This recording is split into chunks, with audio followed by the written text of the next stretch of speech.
Legal pa ako eh. Pag-i-renew ko naman. Pero nandyan na yun. Yun, ganun din, katulad sa'yo. Yun, uli. Lakas oh. Saan? Yun sa may thermostat niya. Magkatambay ako kuya. Patay na ang sasakyan. Inutukasan, naubos na yung ano. Ito nga, lakas oh. Yun. Sa water flushing. Ano tawag yan? Jet flush? Ano yun? Tawag doon? Hindi, sa kanya thermostat. Sa akin, jet flush dati, di ba? Mabago lang ng makina. Hindi naman kasali yan. Thermostat. Makaimpitan lang yan. Hindi ah. Wala na yun, pagka may rubber yun. Yung rubber lang siguro.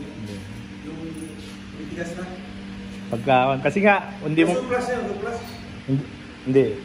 Hindi mo pwedeng buksan kasi yun, kasi pag binuksan mo, hindi mo ibabalik. Ano nga, kung gano'n eh. Ay, tanong natin.